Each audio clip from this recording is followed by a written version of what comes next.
दोस्तों, कई बार लोग जीवन में काम करना शुरू करते हैं, तब उन्हें बहुत ज़्यादा दर्द होता है, तकलीफ़ होती है, उन्हें बहुत ज़्यादा मेहनत करना पड़ता है और ये बात उनसे बर्दाश्त नहीं हो पाती।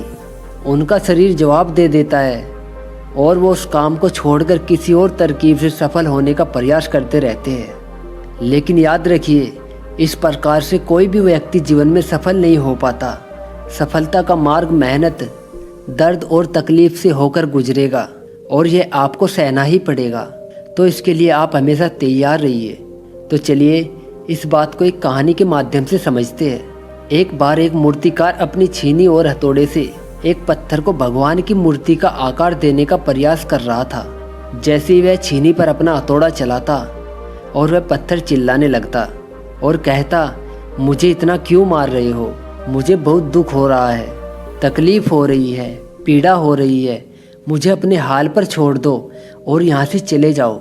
मूर्तिकार ने उस पत्थर से कहा, मुझे बहुत अच्छे से पता है कि तुम्हें बहुत ज़्यादा दर्द हो रहा है, तकलीफ हो रही है और तुम बहुत ही ज़्यादा पीड़ा में हो। लेकिन यदि आज तुमने इस दर्द को नहीं सहा, इस तकलीफ को नहीं सहा, तो जीवन भर तुम यहीं इसी प्रकार से पड़े रहोगे। मुझे पता है कि तुम में आगे बढ़ने की अपार संभावना है, तुम एक बहुत अच्छे पत्थर हो, लेकिन यदि तुम इसी प्रकार से रहोगे तो कभी भी आगे नहीं बढ़ पाओगे। इतना कहकर मूर्तिकार औजार उठाए ही थे कि पत्थर फिर से चिल्लाने लगा, विनती करने लगा कि मुझे अपने हाल पर छोड़ दो। मुझे पता है कि जीवन के लिए कौन सी चीज़ सही है और कौन सी गलत। अब मैं इस तकलीफ को बहुत ज़्यादा नहीं सहन कर पाऊंगा। मैं जिस हाल में हूँ, मुझे उस हाल में ही छोड़ दो और आप यहाँ से चले जाओ। उस मूर्तिकार ने फिर से उस पत्थर को समझाने की कोशिश की कि ज़्यादा अधीर मत बनो और अपने सब्र को बनाए रखो। थोड़ी देर और इस दर्द को सहो।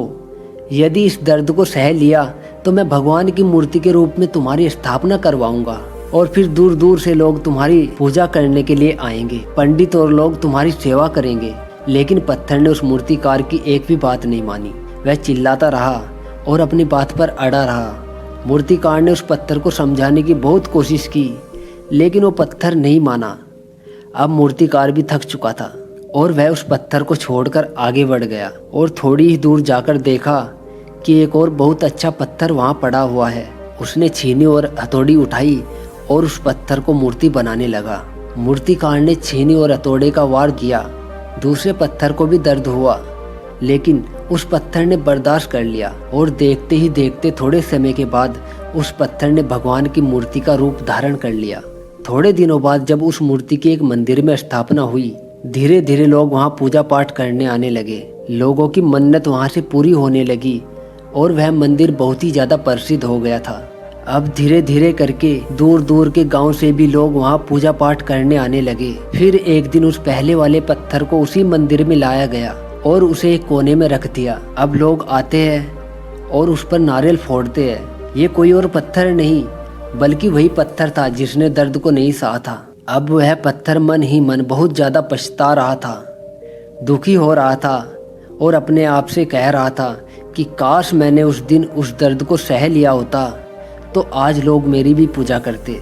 दोस्तों, इसलिए आप भी अपने जीवन में हमेशा याद रखिएगा कि जब भी आप अपने करियर की शुरुआत करते हैं या किसी काम को कर रहे हो और उसमें आपको दर्द हो रहा है, तकलीफ हो रही है या ज़्यादा मेहनत करनी पड़ती है, तो आप रुकिएगा नहीं, किसी और रास्ते की शुरुआत मत करिएगा, क्योंकि कोई और रास्ता आपको सफलता नहीं दे सकता। आपको उस दर्द को, उस तकलीफ को सहना ही होगा और उस दर्द को, उस तकलीफ को सहकर आप ज़्यादा मजबूत बनेंगे और तभी आप अपने जीवन में आगे बढ़ पाएंगे।